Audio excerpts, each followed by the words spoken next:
Meus irmãos, abram comigo aí a Bíblia de vocês em 1 Crônicas, primeiro livro das Crônicas. Primeiro livro das Crônicas, capítulo 4.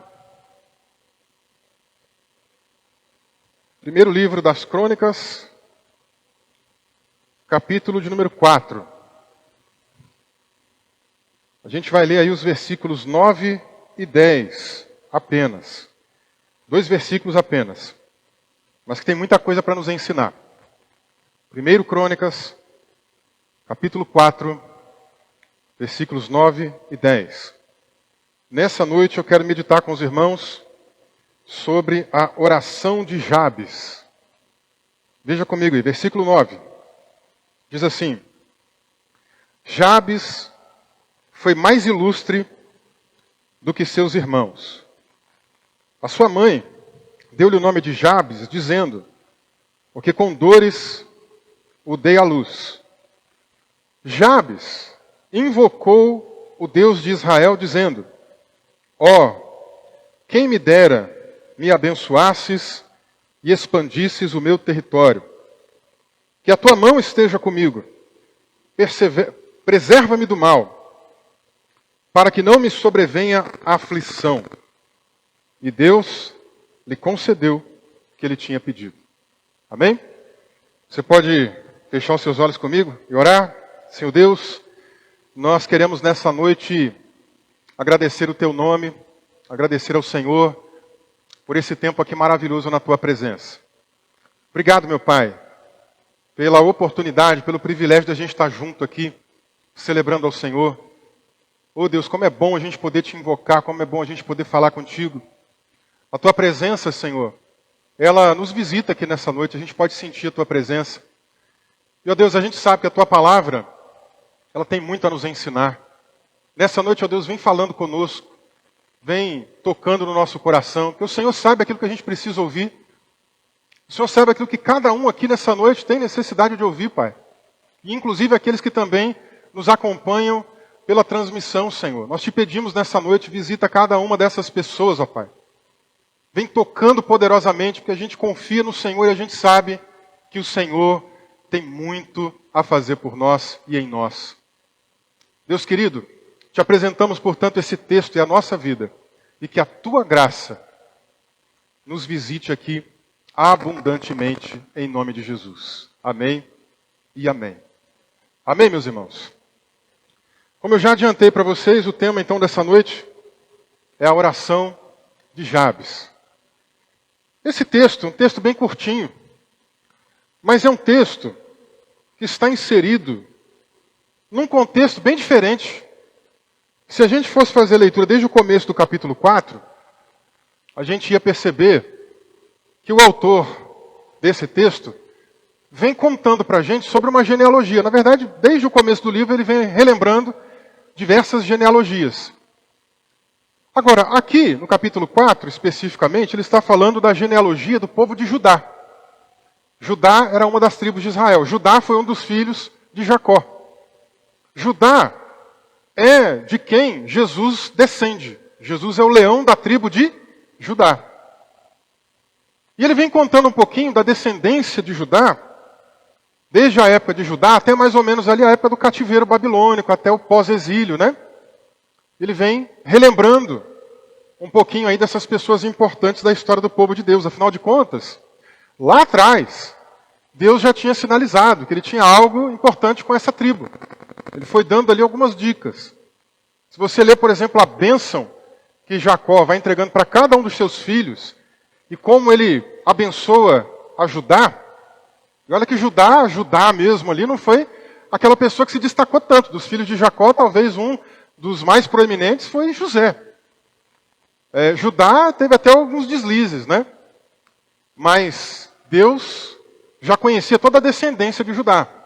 E ele anuncia ali, inclusive, algumas profecias, né? Quando Jacó abençoa a Judá, dando a entender alguma coisa messiânica, né? Comparando ele com um leão, com um leãozinho, né? Alguma questão ali relacionada a um banho de sangue. Depois lê a bênção de Jacó. É muito interessante.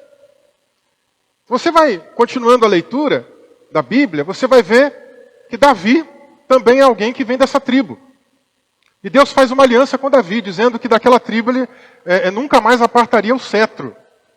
Ok, aí a gente chega no período pós-exílico, que é esse período aqui depois que os babilônios são derrotados, depois que os persas estão no poder, e não tem mais rei em Judá.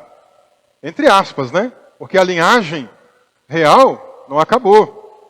Por isso que você vai ler as duas genealogias em Mateus e Lucas, e todos eles vêm mostrando para a gente que de Adão para frente, vai chegando ali, né, tanto da descendência de Maria como da descendência de José, e as duas se encontram em quem? Em Jesus. Porque Jesus é Rei dos reis, Senhor dos senhores. Mas aqui ele vem contando um pouquinho dessa descendência. Faz questão de mostrar a importância dela. E no meio do caminho, gente, depois de falar de um nome, depois de falar do nome de um monte de gente que a gente nem conhece, porque a Bíblia nem deu destaque, a Bíblia nem apresentou para a gente a história desses descendentes de Judá, no meio mesmo dessa genealogia, a gente tem esse comentário. Jabes foi o mais ilustre dos seus irmãos. Você lê antes aqui, ele vem falando aqui de genealogia. Do nada, ele para a genealogia e fala disso. Veja, ele termina de contar isso aqui de Jabes, né? Deus lhe concedeu o que tinha pedido. Olha o versículo 11. Quelube, irmão de Suá, gerou Mei, este é o pai de Estom, Estom gerou Bet-Rafá, e por aí a gente vai seguindo com genealogia de novo. Então, é como se tivesse aqui um interlúdio no meio de tudo. Ele vem contando a genealogia, no meio do caminho ele abre um interlúdio, abre um parênteses e conta essa história muito linda. Agora, eu entendo que isso aqui não é à toa. Eu entendo que isso aqui, aliás, nada na Bíblia é à toa, né? Deus não joga a conversa fora. Mas aqui tem um propósito. Como eu disse para vocês, o livro de Crônicas é um livro escrito no período pós-exílico. É bem depois que o povo sofreu tudo com os babilônios, aí os babilônios são derrotados, agora são os persas que estão no poder. E tem ali um desejo de que haja restauração do povo de Deus, né? Muito sofrimento que eles enfrentaram. E a oração de Jabes, de alguma maneira, também está falando com o coração daquele povo. E sabe o que é lindo? Essa mensagem, ela estava bem destinada para aquele povo do pós-exílio, mas essa mensagem fala com a gente ainda hoje, que nem participou daquele exílio lá atrás, e ela tem muito a ensinar para a gente ainda no século 21. Quem é Jabes? Jabes, no contexto aqui desse interlúdio que aparece na genealogia, é apresentado, como a gente viu aqui, como alguém que é mais ilustre do que os seus irmãos. Bom, a gente não sabe muita coisa do Jabes. Tem só esses 2 versículos. Só que tem uma coisa interessante. Se a gente ler 1 Crônicas também, voltar um pouquinho no capítulo 2, verso 55, a gente lê o seguinte. As famílias dos escribas que habitavam em Jabes foram os tiratitas, os simeatitas e os sucatitas. E vai continuando. Nós temos uma cidade também chamada Jabes. E aí nós temos 2 palavrinhas muito parecidas, tá, no hebraico, que muda para a gente aqui na transliteração para o português. Só a letrinha S e a letrinha Z no final. Pode ver que o Jabes aqui está com Z. Esse Jabes que a gente fez a leitura, tá? E aí vocês vão encontrar também Jabes, alguma coisa com S, geralmente juntando o nome de uma outra cidade. Mas aqui nós estamos falando de uma cidade que chama Jabes com Z. Que possivelmente seja uma cidade relacionada a esse personagem que a gente leu aqui sobre a oração. A gente vai ver que ele pede, né, para Deus alargar os seus territórios. Então pode ser que os territórios dele tenham crescido tanto que se tornou até uma cidade. Então, quando o texto diz assim para a gente, que ele era mais ilustre do que os seus irmãos, provavelmente o autor está se referindo aqui à maneira como ele cresceu. De todos os seus parentes mais próximos ali daqueles dias, ele se tornou mais proeminente. Se tornou alguém muito rico, se tornou alguém muito grande, se tornou alguém com grandes propriedades. Possivelmente até suas posses foram tão grandes que deu origem a uma cidade. Provavelmente é isso que ele está dizendo. Mas, nós precisamos lembrar novamente que esse livro, Crônicas, e o segundo também, ele é escrito no período pós-exílico, mais ou menos ali 500 anos antes de Cristo. E nesse período, gente, pós-exílico, a gente tem ali uma questão de tanto sofrimento que esse povo passou.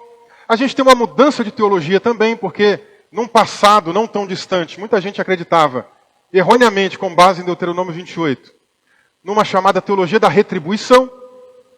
Tudo que eu faço, eu colho. Se eu faço obras boas, eu vou colher bons resultados. Se eu faço obras ruins, eu vou colher punição. Então, na cabeça de muita gente, quando uma pessoa recebia uma bênção, é porque ela é boazinha. E quando uma pessoa sofria, é porque ela era má. E aí a maldição sobre a vida dela era justa. Muita gente interpretava errado o Deuteronômio 28. Eu tinha essa teologia errada. O livro de Jó é um livro dessa época também, do período pós-exílico. E o livro de Jó também é para quebrar exatamente essa teologia. Não é porque eu sou bom que eu mereço. Aliás, ninguém merece nada, né? Então o livro de Jó mostra o quê? Que às vezes pessoas que estão buscando a justiça de Deus, que estão procurando viver em santidade de vida, também sofrem. Pessoas que também estão querendo caminhar ali da maneira certinha, às vezes passam tribulações. O salmista, vários salmistas, mas um deles chega a dizer assim, olha, os meus pés resvalaram o mundo. O que ele quer dizer com isso? Imagina aqui, ó, esse degrau, né? Ó, aqui tem um degrau, aqui já terminou o degrau, já é outra parte. Ele está dizendo, os meus pés estavam na pontinha, eu quase fui para o mundo. Quase, faltou isso aqui, ó, resvalou o mundo. Por quê? Porque ele olhava para o mundo e via os ímpios prosperando. Via os maus crescendo. Via aquelas pessoas que não estavam nem aí com a lei de Deus, ficando ricas, poderosas. Ele falou, não, tá valendo mais a pena ser injusto também. Está valendo mais a pena ser ímpio. Olha lá, o ímpio está prosperando. E eu estou aqui, ó, lutando, suando, querendo fazer o meu melhor para Deus, e a minha vida tem uma luta atrás da outra. Só que tem uma diferença. A nossa vida tem uma luta atrás da outra? Tem. Mas se tem uma luta atrás da outra, tente ver de outra maneira, porque também tem uma vitória atrás da outra. Amém? Se tem uma luta atrás da outra, tem uma vitória que para com essa luta, depois vem outra vitória em cima dessa luta, e é o que a Bíblia diz, vitória em vitória. Amém? Então, às vezes, as pessoas olhavam para alguém que estava sofrendo e pensavam assim, olha lá, está em pecado. Foi isso que os amigos de Jó fizeram, né? Olharam para ele e falaram, o cara lá, se coçando, todo inchado, doente, perdeu tudo, o cara está em pecado. Não estava, gente. Então, esse livro aqui, ele vem para quebrar um pouco desses paradigmas. E a oração de Jabes quebra esse paradigma também. Nós vamos aprender um pouquinho sobre isso nessa noite. Mas tem uma outra coisa que eu quero chamar a sua atenção. Eu disse para você que esses livros aqui, 1º e 2º Crônicas, provavelmente foram escritos mais ou menos ali 500 anos antes de Cristo. A história de Jabes, com certeza, é muito antes disso. Então tem uma outra coisa legal aqui para você pensar também. A história dele é registrada, você vê, ó, a gente vai lendo aqui todos os livros da Bíblia. Nunca fala de Jabes, né? Agora aparece o Jabes. Então a história de Jabes está sendo contada bem lá na frente. Jabes viveu bem lá atrás. E sabe o que eu aprendo com isso aqui? Isso aqui é para a nossa vida. A gente vai vivendo a nossa vida. Vai vivendo 20 anos, 50 anos, 60 anos, 80 anos. Aí alguém olha para você aí, depois de ter vivido tanta coisa, olha para você e fala assim, aí ó, tudo para ele é fácil, tudo para ele é tranquilo. Olha aí, ó, conquistou esse monte de coisa. Mas não sabe o que você viveu dali para trás. Não sabe o que você passou nessa trajetória de vida. Aí nós não podemos simplesmente pegar aqui o último ponto da vida de Jabes, e Deus lhe concedeu tudo que tinha pedido, e achar assim, maravilha, Deus abençoou Jabes de uma maneira tal, né, que ele se tornou realmente, aí, como a gente viu aqui no começo, né, o mais proeminente entre os seus irmãos. Se tornou o mais ilustre. Não, gente, espera aí, tem história para ser contada aqui. A nossa vida é assim. Você conquista ali uma bênção, chega num certo momento bacana da sua vida, mas tem história para trás. E às vezes as pessoas olham para a gente e desconsideram isso. Não sabem o que você lutou, o que você passou, o que você chorou, o que você derramou de lágrima, joelho que você dobrou. Muita gente não tem ideia do que você enfrentou. Tem história para trás. E eu quero, num primeiro momento, respondendo a pergunta, quem é Jabes? Levar você a entender um pouquinho sobre isso. Quem é Jabes? Bom, o texto bíblico conta pra gente aqui que a sua mãe, quando deu à luz, deu-lhe esse nome, Jabes, dizendo o seguinte, Tá? Que o final do versículo 9 está até entre aspas aqui, né? Por quê? Porque é ela dizendo, tá? A mãe de Jabes disse assim, ó. Porque com dores o dei à luz. E aí, gente, deixa eu explicar uma coisa para vocês. Naquela época, o povo judeu, o povo de Israel também, eles tinham esse costume de dar o nome para uma criança com base ou numa coisa que eles estão vivendo, ou com base, talvez, numa coisa que aconteceu, num episódio que aconteceu. Mas não, como muita gente interpreta erroneamente, que está dando o nome para abençoar ou para amaldiçoar, tá? Isso aí é um erro grotesco que tem se espalhado de um tempo para cá. Mais ou menos desde a década de 1990, muita gente tem espalhado essas loucuras por aí. E isso não existe, tá, gente? O que acontece aqui é que são nomes circunstanciais. Lembra lá, por exemplo, de Jacó, quando nasce? Quando Jacó nasce, ele está lá com a mãozinha agarrada no calcanhar do irmãozinho, lembram? Aí eles olham e falam assim, olha lá, é o que quer passar a perna no outro. Só que o nome Jacó tem um pouco a ver com essa ideia de agarrar no calcanhar, né? Aí é um nome que acaba tendo duplo sentido. A gente já falou sobre isso aqui numa outra ocasião. Tem muito a ver com isso, a circunstância. O nome Isaú, por exemplo. Por que o nome Isaú é dado? Já também na circunstância. É um menino peludinho, né? Isaú significa peludo. Né? Então nasce um menino bem peludinho, eles olham lá, é o peludinho, e dá esse nome para o menino. Já para o outro que nasceu com a mão agarrada no calcanhar, eles já dão um nome circunstancial também. Muito comum. Então aqui, a gente não sabe exatamente qual é a circunstância, ou se é alguma outra coisa que estava acontecendo antes, mas a mãe diz, né, que ela dá esse nome, Jabes. Jabes é um nome que significa pesar, lamento, tristeza. Tá? Por quê? Talvez o parto foi sofrido. Talvez o parto foi muito difícil. Talvez ela quase tenha perdido a criança. Talvez as dores foram maiores do que o normal. Talvez ela estava doente. Talvez a gravidez foi muito, muito complicada, né? O período de gravidez. Talvez ela passou muitas dificuldades particulares, pessoais, até materiais, econômicas, financeiras, quem sabe psicológicas, né? Não sei. Então, quando a criança nasce, ela dá esse nome. Não é amaldiçoando a criança, mas mostrando um pouco, provavelmente, da circunstância. Jabes nasce, portanto, numa circunstância de tristeza, de dificuldade, de lamento. Mas não quer dizer que isso era uma coisa predestinada para a vida dele. Não quer dizer que Jabes estava fadado a viver até o final da sua vida a tristeza, o lamento, o pesar. Não quer dizer que Deus não poderia mudar qualquer circunstância da história dele. Deus é Deus, gente. Deus pode mudar qualquer coisa. E aí o que acontece? É o que eu disse para vocês. Tudo aqui está comunicando com o povo da época, né, que está vivendo no pós-exílio. O povo também está saindo de um momento de muita tristeza. O povo também está num pesar. O povo saiu da Babilônia, eles ficaram cerca de 70 anos sem poder cultuar a Deus. Não tinha liberdade de religião. O templo foi destruído. Eles não tinham essa liberdade que a gente tem hoje. Vou na igreja. Tinha, o templo estava destruído. Tem um salmo pós-exílico, né? Que o salmista até conta que o pessoal ficava zombando deles, né? E aí, você não vai adorar a Deus, não? Os instrumentos estavam tudo pendurados, porque eles não tinham liberdade para poder adorar o Senhor. Imagina a tristeza que estava no coração deles. A gente tem que dar valor à oportunidade que o Senhor dá para a gente de estar aqui, ó. Tem que dar valor. O salmista, no Salmo 122, ele chega a dizer: alegrei-me quando me disseram, vamos à casa do Senhor. A gente tem que estar feliz, gente, tem que estar alegre. É bênção estar aqui dentro. É bênção, é alegria demais.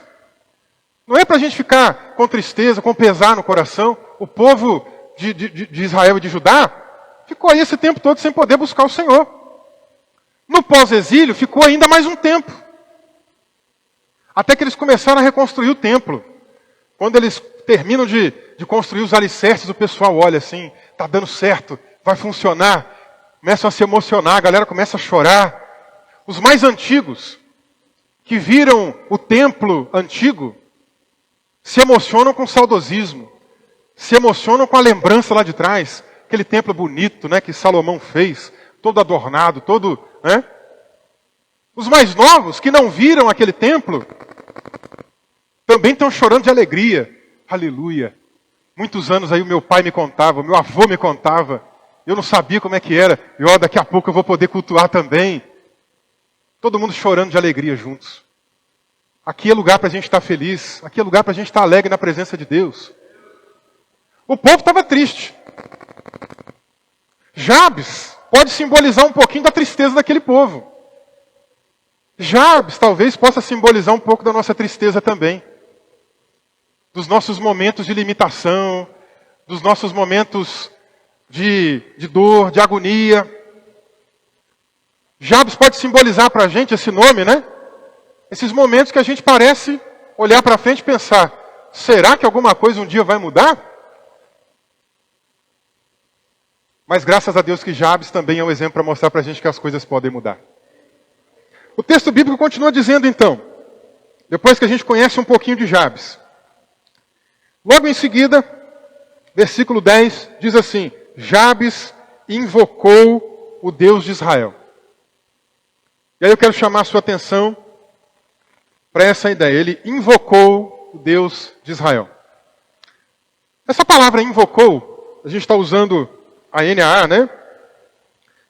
No hebraico, ela pode ser traduzida ainda, gente, como clamou. O que é clamar? É você orar mais alto, né? Clamor não é aquela oração silenciosinha, né? Clamor não é aquela oração que você está ali quietinho, no seu cantinho, olhinho fechado, orando até em silêncio. Não, clamor você põe para fora. Por isso que também, essa palavra pode ser traduzida como gritou. Gritou. Jabes, pode ser que ele tenha gritado. E às vezes, essa palavra é traduzida no contexto de gritar, como gritar por socorro. Alguém está em perigo, alguém está em aflição, alguém está passando alguma coisa muito complicada e ela grita por socorro. Me ajuda! Né? E essa palavra também pode ser traduzida ainda como proclamou. Aquela pessoa que está dando um brado, né? Falando algo mais alto. Então veja, Jabes não está fazendo uma oração qualquer. Pode ser que ele estivesse vivendo num período de angústia. Não é uma oração qualquer que ele está fazendo, é uma oração de um clamor, de grito da sua alma. Já teve algum momento na sua vida que você precisou fazer uma oração desse tipo? Eu já tive algumas vezes. Eu lembro de uma vez. Lembro de várias, mas uma vez, que eu já contei aqui, que a gente estava passando um momento muito atribulado, morávamos em Minas ainda. E eu falei, gente, parece que isso não vai acabar. E eu saí de madrugada, fui sozinho no monte, tinha um montezinho que a gente gostava de orar, lá na cidade onde eu morava em Minas, né? Eu fui de madrugada, umas 3 horas da manhã eu fui para lá, estava muito escuro. E lá eu fui dar o grito da minha alma, sozinho, eu e Deus, gritando, clamando, pedindo. E aí eu lembro até hoje, né? Que eu estava lá gritando, Senhor, visita a gente lá, cuida da minha família. A minha esposa estava num momento muito delicado. Ela vinha passando por um momento de depressão. Já há alguns anos que ela estava em depressão naquela época, uns 2 anos, 3 anos. E, gente, ela sofre, a gente também sofre, porque a gente não sabe como ajudar, a gente não sabe como falar, a gente não sabe como agir, a gente quer fazer uma coisa, às vezes a pessoa... Né? Enfim, foi um momento muito difícil. Eu falei, gente, precisa de alguma coisa acontecer. Fui para o monte sozinho, de madrugada, 3 horas da manhã. Estou lá, buscando. Aquele breu, aquela escuridão, que o tempo estava nublado, né? Você não vê nada na sua frente assim, né? Já contei. Aí, alguma coisa veio passando no mato, chacoalhando assim, né? Não sei se era uma cobra, não sei se era um outro bicho, um lagarto, né? Eu sei que eu escutei um camaleão, não sei se essa hora esses bichos passam também, mas eu escutei, passando no mato assim, de repente bateu no arbusto. Na hora que bateu no arbusto, saiu um bicho voando, devia ser uma coruja, né? E aí, enquanto aconteceu tudo isso, eu não preciso nem dizer que a minha alma saiu, né? Ficou um tempinho lá fora, e depois ela voltou. Mas eu tirei aquele tempo ali, para dar um grito na minha alma. Como já tive em outros momentos, tá? Como certamente você também já teve. Já teve momento de eu estar tão angustiado, de eu estar dirigindo, falar, eu preciso desse tempo. Parei o carro, encostei no cantinho, liguei o louvor e falei, agora é a hora do meu clamor. Agora é a hora do meu grito. E o grito vai para fora. E, gente, só Deus para responder, não tem jeito. Só Ele responde. Então, Jabes, pode ser que estivesse passando por alguma coisa assim também. Mas ele está dando o grito da alma dele. Ele está levantando o clamor dele. E aí eu quero aproveitar essa ocasião para ensinar um pouquinho para vocês sobre diversos tipos de oração que a gente tem. Nós, evangélicos, protestantes, não temos o costume de pegar uma oração escrita, né? Ou de decorar uma oração e ficar recitando ela. Mas a gente entende que existem tipos de oração. A gente pensa na ideia da oração como uma coisa que brota da alma, né? Uma coisa espontânea. Então eu vou falar o que está no meu coração, né? Então, por exemplo, alguns tipos de oração. Primeiro tipo, a oração como um pedido, como uma petição, como uma súplica. E aqui não necessariamente é a do grito, né? Não necessariamente você vai gritar, é diferente do clamor. Né? O clamor é o que Jabes fez. Aqui é um pedido. Quantas vezes você vem aqui para o culto, ou na sua casa, ou em algum outro lugar, você pede alguma coisa? Às vezes pede em silêncio. Né? Ana, um dia foi para o culto. Lá no Antigo Testamento, né? A mãe de Samuel foi para o culto. Não era mãe dele ainda. Não podia ter filho ainda. Mas estava muito angustiada também, muito atribulada. E ela chega no culto, fica ali quietinha, sentadinha, e começa a orar em silêncio. Não sai voz dela, mas ela ora mexendo os lábios, né? Ela provavelmente devia estar ali falando, né? Só mexendo os lábios. E pedindo, Senhor, me abençoa, me dá um filho, e etc, né? Pedindo. Aí o Eli, que era o sacerdote, que era profeta também, né? Viu ela de longe assim e falou, essa mulher está bêbada. Foi lá, sem sabedoria nenhuma, interrompeu ela e falou, mulher, você está bêbada? Que é isso? Não tem respeito não? Vem para o culto aqui bêbada. Não, para com isso aí. A mulher falou, não, meu senhor, não estou bêbada não. Eu estou orando. Ah, você está orando? Não, então peraí, que Deus abençoe sua oração. Mas ela estava fazendo um pedido. O pedido dela para que Deus a abençoasse com um filho, né? E se Deus abençoasse, ela daria aquele filho para servir integralmente no ministério. E assim aconteceu. Samuel nasceu, quando foi desmamado, ela levou o menino para ser treinado como sacerdote. Tem muitos exemplos de pedidos, de petição, né? Talvez seja a oração mais comum. Só não pode ser a única oração que a gente faz, né? Porque senão você só vai ficar pedindo. Sua oração só vai ser pedido. Jesus ensinou a orar, Pai nosso que está no céu. Mas não é só para pedir. Ele ensinou a agradecer, ele ensinou a clamar pelo próximo, ele ensinou na oração liberar perdão. Um monte de coisa, né? Então, enfim, oração não pode ser só para pedir, mas é um tipo de oração. Segundo tipo de oração, oração de ação de graças. É aquela oração de agradecimento. Tem alguma coisa para você agradecer? Se tem uma coisa que nem a gente gosta, é de pessoas mal agradecidas, né? É ou não é? Você faz algo por alguém. Agora, lógico, gente, deixa eu aproveitar aqui para explicar uma coisa. O que uma mão faz, a outra, não precisa ficar sabendo não, né?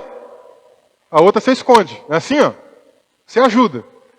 Você não vai cobrar. Te ajudei, hein? Olha lá, eu te ajudei. No tempo que você estava passando necessidade, te ajudei. Você não é grato, você nunca veio dizer obrigado. Não, não precisa. Não precisa disso. Mas a gratidão é uma virtude. E obviamente que isso também tem que ser estendido ao Senhor. Porque Deus nos abençoa o tempo todo, gente. Você já parou para pensar nisso? Você merecia ter acordado hoje de manhã? Nenhum de nós merecia, eu não merecia, você não merecia. Mas Deus nos abençoou. Você já agradeceu pelo dia de hoje? Já agradeceu por isso? Por isso que eu sempre gosto de começar a oração agradecendo. A gente vai começar o culto aqui, eu gosto de agradecer, obrigado pelo culto. Vou pregar, eu gosto de agradecer, obrigado pela oportunidade de pregar, de ouvir a palavra. Porque, gente, é um privilégio, Deus está dando esse privilégio para a gente tem que agradecer, tem que ser grato o tempo todo. Recebeu alguma bênção? Agradeça. Não recebeu a bênção? Está esperando? Agradece também, porque Deus está trabalhando no teu caráter, está trabalhando na tua vida. Deus não vai te dar a bênção também? Você pediu e Ele disse para você, não, a minha graça te basta. Igual Ele fez com Paulo. Agradece também, porque Ele sabe o que é melhor para você. Paulo disse, em tudo...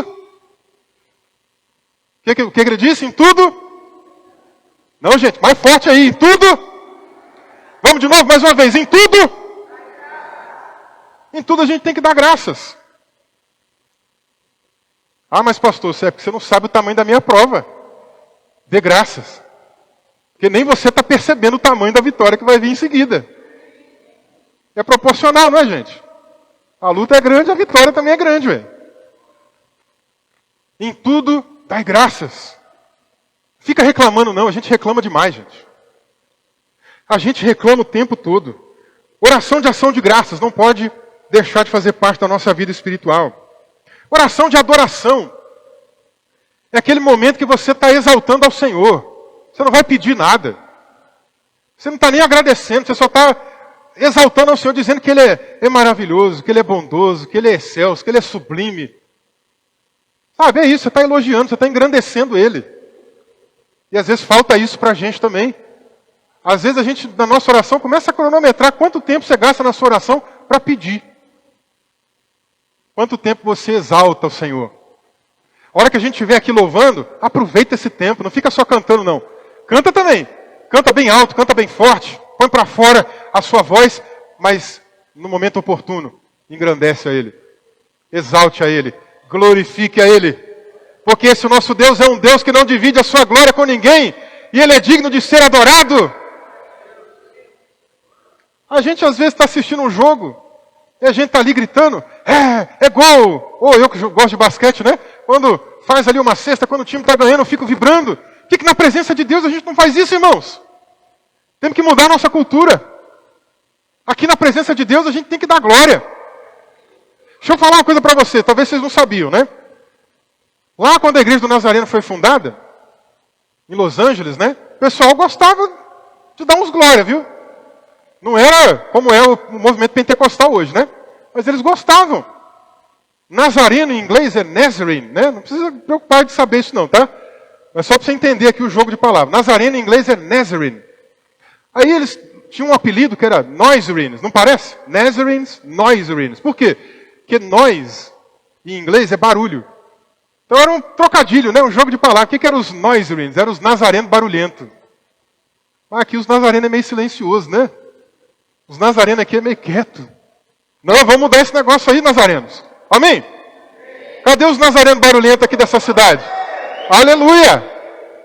A hora que Deus tocar no seu coração, levanta a tua mão e dá glória. Não precisa ficar quietinho, não. Onde a presença de Deus está, tem abundância de alegria. Aleluia. Então, oração de adoração. Tenha liberdade. Oração de intercessão. O próprio nome já sugere para a gente o que é, né? Você pedir por outra pessoa. Não é pedir por você. Pedir pelo outro. A gente pede muito por nós. Senhor, abençoa minha casa, minha família, meu trabalho, isso e aquilo, minha vida espiritual, abençoa a mim. Não, gente, vamos mudar esse negócio. Começa a pedir para abençoar a igreja. Começa a pedir para abençoar os seus irmãos em Cristo. Começa a pedir para abençoar o teu vizinho, teu colega de trabalho. Sabe aquele chefe chato que pega no teu pé? Começa a orar para Deus abençoar ele também. Senhor, visita lá aquele chefe chato que pega no meu pé. Toca no coração dele. Abençoa ele. Vai pedindo. Vai clamando ao Senhor. Então a oração de intercessão também é para isso, para pedir pelos outros, né? Quando você souber de alguém que está precisando de alguma coisa, está em luta, está em tribulação, está num momento difícil, ore por essa pessoa. Né? Pode ser tanto na sua oração particular, como pode ser às vezes até alguém que te parou e pediu oração, ou pediu alguma coisa. Você vai ali mesmo você ora com ela. Abraça ali a pessoa, impõe a mão, seja lá o que for, mas ora. A gente precisa interceder mais, gente. A gente precisa começar a interceder mais, a orar aqui uns pelos outros. Pedir a Deus para abrir o nosso entendimento, para a gente ver mais coisas espirituais. Tem muita coisa que acontece no mundo espiritual que a gente não está sabendo o que está acontecendo. Aqui na última vigília a gente começou a orar um pouquinho para Deus mostrar para a gente o que trava a gente na nossa vida como igreja. O que trava você na sua vida pessoal? Às vezes tem coisas que estão acontecendo, estão te travando e você não sabe. Começa a pedir a Deus para poder te mostrar. Começa a clamar ao Senhor para te revelar. Começa a clamar ao Senhor para abrir os seus olhos. Às vezes a gente não sabe. Um certo profeta aqui no Antigo Testamento, um monte de gente foi até ele lá, e o pessoal preocupado, era um monte de soldado que veio aqui para te buscar. Ele falou assim, maiores são os que estão com a gente, são muito mais numerosos os que estão conosco do que eles que estão vindo para cá. O cara não entendeu nada. Aí ele falou, peraí que eu vou orar para você. Senhor, abre o olho dele. Quando ele abriu assim, tinha um monte de anjos, um exército angelical cercando aquele ambiente. O que são os exércitos do rei, perto do exército celestial, para poder proteger aquele povo? Tem muita coisa que às vezes a gente não vê.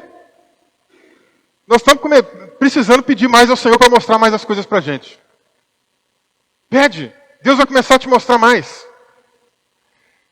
Além disso, nós podemos ainda trazer aqui a oração em concordância. Qual que é a oração em concordância, gente? É uma oração um pouco mais estratégica, né? Quando a gente está orando em conjunto, há momentos que a gente precisa orar todo mundo junto, né?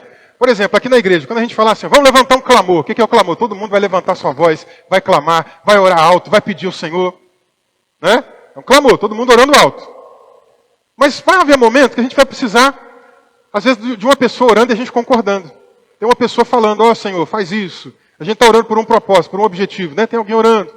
E os demais estão ali. Amém, Senhor, faz isso mesmo. É isso aí, Senhor. Nós concordamos. Então você vai concordando com a oração. Às vezes, estrategicamente, nós precisamos disso. Porque senão fica cada um pedindo uma coisa, fica meio bagunçado, e a oração em concordância é importantíssima também. Nós fizemos aqui, agora na última vigília. Então, aprenda um pouquinho. Quando a gente estiver junto aqui, foi esse momento, aprenda a linguagem, né? Quando a gente falar aqui, vamos levantar um clamor, o que a gente está esperando? Que todo mundo ore, todo mundo levante a voz. Amém? E por último, então, né, o clamor, que a gente já aprendeu o que é. Jabes levantou um clamor, gente. Jabes invocou o Senhor, mas invocar a gente já viu aqui que também é gritar. Gritar por socorro, reclamar, né? Jabes então está clamando, está gritando, está pedindo a Deus por algo. Vai haver momentos aqui que nós vamos levantar clamor. Clamor pela tua família, clamor pela cidade, clamor por alguma bênção, enfim. E aí aprenda a linguagem. Quando nós falamos, vamos levantar um clamor. Não fica quietinho nem tímido não, levanta a tua voz aí. Aí a voz de um encoraja a voz do outro. Que encoraja a voz do outro. Na hora que a gente assustar, é igual um incêndio. Já viu como é que acontece o incêndio? Como é que começa o incêndio geralmente? Geralmente começa com um pedacinho de fogo. A gente não fuma, tá? Mas imagina assim, ó, tá uma pessoa dirigindo, aí esse tempo de seca, a pessoa está lá, pega a bituca de cigarro e joga no meio do mato, né? Aí aquele pouquinho de fogo ali, ó, começa a pegar aquele lugar onde o mato está seco. Na hora que a gente assusta, aquele fogo que sai dali já começa a se alastrar para um lado, alastrar para o outro, vai embora e às vezes fica até difícil de conseguir controlar aquele incêndio, né? Agora, eu não estou falando desse incêndio lá de fora, eu estou falando de um incêndio espiritual, que nós estamos precisando de mais. Amém? Às vezes é um que começa aqui num cantinho, ou começa lá no fundo. Às vezes é aquele irmão que não fala muito. Ô, meu irmão, mas na hora que começar a orar, na hora que começar a pegar fogo, já vai começar a incendiar a igreja inteira, está todo mundo clamando junto. Na hora que a gente assustar, não dá para impedir o agir de Deus. Não dá para impedir o fogo do Senhor de se alastrar. E nós precisamos de mais disso aí, meus irmãos. Precisamos clamar mais. Jabes clamou. Jabes clamou pelo quê? Vamos ver aqui o que Jabes clamou. Versículo número 10, então. Jabes invocou o Deus de Israel, dizendo, o que ele disse? Ó, quem me dera que me abençoasses e expandisses o meu território. Que a tua mão esteja comigo. Preserva-me do mal, para que não me sobrevenha a aflição. Esse foi o clamor dele. Vamos entender um pouquinho do que ele está falando. Primeiramente, ele tem aqui uma expressão de um desejo. Ó, quem me dera que me abençoasses. É um desejo. É um desejo, expressa o desejo da bênção. É uma coisa tão óbvia que eu acho que não precisaria ensinar, mas tem que ensinar porque de uns anos para cá, mais ou menos desde a década de 1980, até um pouco antes, mas no Brasil chega na década de 80, o que a gente chama de neopentecostalismo, né? E aí tem um pessoal lá, gente, que ensina que você tem que exigir de Deus alguma coisa. Tem que botar Deus contra a parede, tem que dizer, eu declaro, eu decreto, né? Como se Deus fosse obrigado a responder a minha oração e a sua. Isso está completamente errado. Se você pegar o livro do cara que começou a ensinar esse negócio, um tal de Kenneth Hagin, ele diz assim, olha, quando Jesus disse, tudo que você pedir ao Pai em meu nome, Ele vos dará, o verbo pedir ali no grego pode ser traduzido como ordenar. Gente, que baita de absurdo. Aí ele ensina, substitui o pedir por ordenar. Tudo que você ordenar a Deus em meu nome, Ele vai te dar. Gente, de onde que ele tirou esse negócio? Não existe. Lembra de Atos capítulo 3, que tem uma pessoa pedindo esmola, né, um paralítico de nascença está pedindo esmola na entrada do templo, na porta chamada Formosa, lembram? O mesmo verbo grego que é usado lá, que Jesus fala para tudo que você pedir, é o mesmo que Lucas usa também nessa passagem do livro de Atos dos Apóstolos. Então o cara está sentadinho ali, pedindo esmola. Eu fico imaginando, o cara sentadinho ali, se fosse verdade o que esse cara ensinou, né? O pessoal entrando para a igreja, saindo da igreja, né? Entrando no templo, saindo do templo.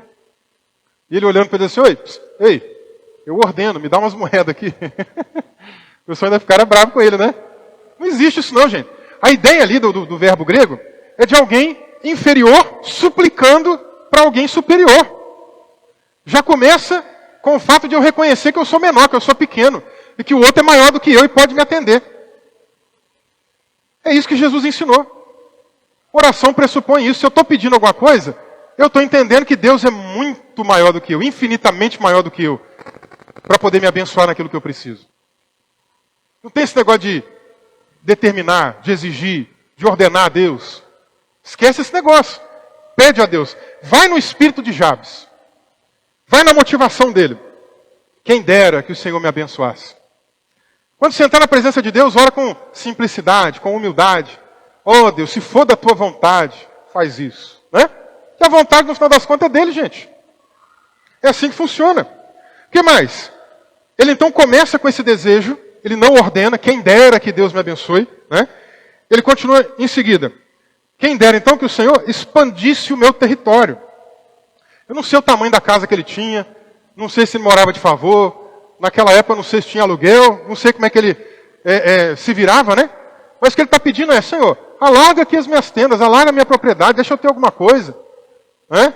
Não é pecado você querer também ter a sua casa, o que é pecado é você idolatrar qualquer bem que você conquiste. Mas a gente pode ter esse desejo, não tem problema nenhum. Aliás, eu até te incentivo a ter esse desejo. A ir em busca da sua casa, do seu apartamento, né? Importante. Tá? Se programe, se planeje, ore ao Senhor, peça a Deus para te dar sabedoria, né? Pense nisso. Mas ele está pedindo, Senhor, amplie o meu território, expanda o meu território. Por quê? Porque ele não quer ficar preso, limitado. Mas sabe o que eu vejo às vezes? Em alguns casos, a gente quer a expansão, a gente quer crescer. Mas tem pessoas que não querem ver a gente crescer. Começando pelo mundo espiritual. Pode reparar, você fala assim, vou começar a orar mais. Vou começar a buscar mais. Vou começar a jejuar mais. Parece que se levanta ali um exército das trevas, né? Para vir contra a sua vida para te impedir. Porque não quer ver você alargar as tendas da sua espiritualidade. Aí, meu irmão e minha irmã, você tem que se manter firme. Continuar buscando ao Senhor para conseguir chegar nesse objetivo. Mas às vezes também na nossa vida material, profissional, né? Isso também às vezes acontece. Às vezes pode ser espiritual, às vezes pode ser de pessoas que estão ao nosso redor que ficam enciumadas, ficam com inveja. Mas você não pode parar. Se mesmo alguém olhar para você, quiser impedir que você avance, que você cresça, não liga para isso não. Vamos seguir adiante. O que a gente aprendeu antes aqui? Ore por essa pessoa. Jesus ensinou um negócio muito difícil para a gente. Ele falou assim, se alguém falar mal de você, fale bem dessa pessoa. É muito difícil isso, gente. Não é fácil não. Começa a fazer isso em oração. A pessoa está falando mal de você, dobra o joelho, e ao invés de você cair naquela oração imprecatória do Antigo Testamento, né? Amaldiçoa os meus inimigos, quebra até os dentes dessa pessoa. Não, esquece isso. Dobra o seu joelho e fala, abençoa aquela pessoa que está falando mal de mim, Senhor, que ela seja uma bênção. Né? E assim você vai certamente ter alguma coisa melhor até para o seu coração, que não vai ficar carregado de ódio, de rancor, de amargura, e a sua vida vai ser mais abençoada. Esteja sempre orando aí. O que mais que Jabes coloca na sua oração? Ele diz assim, que a tua mão esteja comigo. Ou seja, o que ele está querendo? Mais da presença de Deus. Jabes tem um interesse material? Tem. Senhor, alarga minha tenda. Senhor, expande o meu território. Ele tem um interesse material, mas ele não deixa de lado o seu interesse espiritual. Ele está dizendo também, Senhor, da mesma maneira que a tua mão esteja comigo, que a tua presença esteja comigo. Esse tem que ser um desejo contínuo no seu coração. Você não pode negociar isso de maneira nenhuma. É pecado ter bênção material, gente? Não, você pode ter um bom carro, você pode ter uma boa casa, um bom apartamento. Não tem problema nenhum. Pode ter um bom emprego, um bom salário, não tem problema nenhum. Pode se vestir bem, pode ter roupa mais cara, não tem problema nenhum. Mas nunca negocie a tua vida espiritual. Sempre haja no teu coração esse desejo, que a mão do Senhor esteja comigo. Que a mão do Senhor esteja comigo, que a presença de Deus esteja comigo. Ah, eu posso ter uma casa boa, que a mão do Senhor esteja comigo. Eu posso estar numa casa não tão boa, mas que a graça de Deus esteja comigo. Isso aqui não pode ser negociado de maneira nenhuma. A mão de Deus precisa estar com a gente o tempo todo. Não seja um materialista. Não seja uma pessoa que pensa apenas em dinheiro. A bênção do Senhor, a mão do Senhor, a presença do Senhor tem que estar em primeiro lugar na tua vida. Até porque depois disso o restante é consequência. Jesus ensinou. Busquem primeiro o reino de Deus e a sua justiça. E todas estas coisas, comida, bebida, vestimenta, vão ser acrescentadas. Em primeiro lugar, busque o Senhor. Agora, gente, Jabes pede para Deus que a tua mão seja comigo, mas isso também tem responsabilidade para a gente, não tem? A gente quer que a mão de Deus esteja conosco. A gente quer que a presença de Deus esteja conosco. Mas tem uma responsabilidade na minha e na sua vida. Eu busco a presença de Deus, para a presença de Deus estar comigo. Eu oro. Eu tiro um tempo de oração, eu tiro um tempo devocional, eu tiro um tempo para ler as Escrituras. Eu tiro um tempo para poder interceder por outros. Eu tiro um tempo para poder ter comunhão com os meus irmãos. Preciso fazer tudo isso. Porque se eu quero mais de Deus, existe uma responsabilidade da minha parte também. E eu quero te desafiar a sair daqui nessa noite, aumentando essa responsabilidade em nome de Jesus. Quanto mais de Deus na tua vida, gente, mais coisas abençoadas vão acontecer. Não estou dizendo que você vai ficar sem luta não, tá? Lutas vão chegar também. Mas a gente já aprendeu. É vitória em vitória. É luta também que vai vir? É luta com mais luta, mas também é vitória com mais vitória. Jabes termina a sua oração dizendo assim: preserva-me do mal, para que não me sobrevenha a aflição. Isso aqui a gente precisa também estar sempre orando. Jesus ensinou isso aqui quando ele ensina os discípulos a orar, né? Ele fala, livra-nos do mal. Né? Ele também ensina isso. Então a gente precisa também, constantemente, pedir a Deus para nos guardar. Aliás, isso aqui também envolve responsabilidade. Porque Jesus ensinou uma coisa muito importante, que se desdobra em dois caminhos. Ele disse para a gente orar e vigiar. Aí, gente, não adianta nada eu orar, Senhor, me livra do mal. Né? Igual aqui Jabes também está orando. Me livra do mal, Senhor, me protege do mal, me preserva do mal. Aí eu não vigio. A hora que o mal tentar chegar, né, não quer dizer que Deus vai te arrebatar, igual ele fez com Filipe, não, tá? Filipe não estava lá batizando o eunuco de Candace? Lembra? Lá batizou o homem, acabou de batizar, desapareceu. E apareceu em outro lugar, né? Aí a gente ora, me livre do mal, Senhor. Aí a hora que o mal está chegando, não é isso que vai acontecer. Você está ali, o mal está vindo, Senhor. Aí o Senhor tira você dali, você aparece em casa. Não, meus irmãos, não é assim não. Tem que orar e vigiar. A hora que o mal chegar, você olha, fala, opa, tempo de vigiar. Senhor, me dá força aqui. Me dá sabedoria aqui. E às vezes é aquela oração silenciosa, quietinha, que você está pedindo para Deus. Neemias estava precisando de uma oportunidade de falar ali com alguém que tinha poder para poder dar a opção para ele de ir com seus irmãos reconstruir as muralhas. E ele está lá, trabalhando, agindo. E aí, de repente, o rei chama ele. Neemias, estou vendo que você está meio triste, cara. Estou vendo que você está meio abatido. O que está acontecendo? E enquanto ele está ali conversando com o rei, ele está orando. Ele está pedindo, Senhor, me dá sabedoria aqui, Senhor. Senhor, usa a minha vida aqui, Senhor. Fala comigo, fala através de mim. Está lá orando. Vai fazendo isso. O mal está chegando, alguma coisa está acontecendo, fica em espírito de oração. O pessoal vinha perseguir Moisés. O pessoal se levantava contra Moisés. Vamos fazer um levante, vamos acabar com Moisés, vamos pegar no pé dele. A hora que o pessoal vinha para falar alguma coisa com Moisés, o que Moisés fazia? Dobrava o joelho e orava. Gente, que difícil, né? Por isso que ele é o homem mais manso da terra. Ele dobrava o joelho e orava. E quantas vezes a glória de Deus interferiu, né? Quantas vezes a nuvem de Deus apareceu ali e interferiu no mal que poderia acontecer. O mal pode até chegar perto, mas ore, clame. Paulo disse para a gente que a gente tem que orar o tempo todo, né? Uma vez o pessoal estava numa discussão dizendo assim, quantas vezes a gente tem que orar por dia? Aí uns diziam assim, tem que orar pelo menos 3 vezes por dia, né? Quando acorda, quando vai almoçar e quando vai dormir. Aí o pessoal lembrou, olha, Daniel orava 3 vezes ao dia. Então tá vendo? 3 vezes.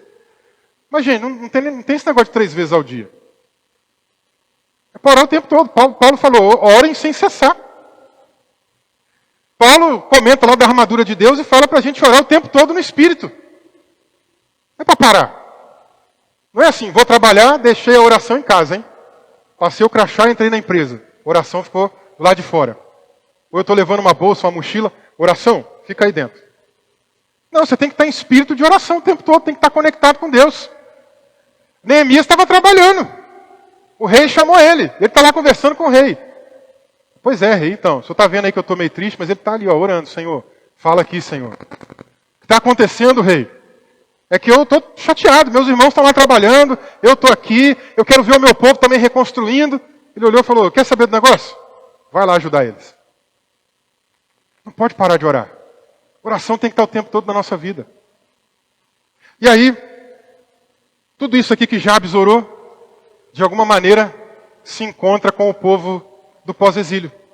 O povo do pós-exílio também, como eu disse para vocês, está muito abatido, muito triste, desejando que eles sejam abençoados.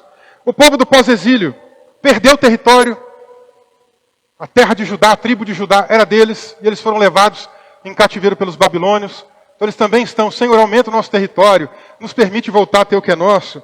O povo do pós-exílio também deseja muito que a mão de Deus esteja com eles. O povo do pós-exílio também pede a Deus para que Deus os preserve do mal, para que Deus poupe esse povo, para que eles não sejam destruídos. Então é uma oração, gente. Por isso que ela está no meio aqui dessa genealogia, é um interlúdio. Você está lendo uma genealogia, de repente, no meio do nada, olha só, versículo 8 aqui de 1 Crônicas 4, né? Versículo 8. Cós gerou Anube e Zobeba, e foi pai das famílias de Aarel, filho de Arum. Jabes foi o mais ilustre. Do nada, muda o assunto. Esse interlúdio aqui é para isso. Está mostrando para o povo que está ali desiludido, que está abalado, que está sofrendo, que existe um Deus que intervém na nossa história, que intervém na nossa vida e que pode mudar tudo que for necessário ser mudado. Amém? É esse o Deus que nós servimos. E o texto termina dizendo: e Deus lhe concedeu tudo o que ele tinha pedido. Só que lembra que eu falei? O texto está escrito lá na frente, né? Muitos anos se passaram desde que tudo isso aconteceu. Então a gente não sabe quando que Deus atendeu essa oração. A gente não sabe como ele atendeu essa oração. Isso aqui para a gente é um mistério. Não pense você, vou orar agora. E amanhã, Deus pode fazer agora, não precisa nem esperar amanhã, ele pode. Mas tem coisas que ele vai esperar fazer no tempo dele. Porque ainda não é o momento. Ele sabe qual é o momento. Zacarias, pai de João Batista, orou quando era jovem. Recém-casado, sonhava em ter um filho, a esposa também, mas a esposa era estéril. Eles oraram jovens, naquela época o casal casava muito jovem, né? Sei lá qual era a idade da moça, 15 anos talvez, 18 anos talvez, não sei. Mas muito jovens, eles oraram. Quando esse homem já estava bem idoso, ele que era um sacerdote, foi fazer o seu trabalho dentro lá do templo. De repente um anjo apareceu para ele dizendo: olha, Deus ouviu sua oração. Muitos anos se passaram, mas Deus atendeu a oração do servo dele. Não sei quanto tempo você vai precisar continuar orando, mas não pare, que a resposta de Deus pode chegar. Amém, meus irmãos? Eu quero convidar você nessa noite, para a gente partir aqui para o encerramento, a orar. Já que a gente falou de oração, eu quero convidar você a orar. Se você puder, quem puder, fique de pé comigo. Dessa vez eu não vou te convidar para vir aqui à frente, mas eu quero te desafiar de uma maneira diferente. Eu quero ver se você entendeu bem essa mensagem. Se tem alguma coisa que você está passando na sua vida, se tem alguma situação que você está vivenciando, se tem alguma necessidade de milagre, se tem alguma necessidade de sabedoria, se tem alguma bênção que você está aguardando, eu não sei, seja o que for, cada um tem um motivo diferente de oração. Eu quero convidar você a levantar um clamor nessa noite, para que Deus possa nos abençoar aqui nesse lugar. E a gente já aprendeu que o clamor é orar alto, é gritar. Eu quero convidar você a começar a clamar. Levanta a tua voz, vai. Comece a falar com Deus.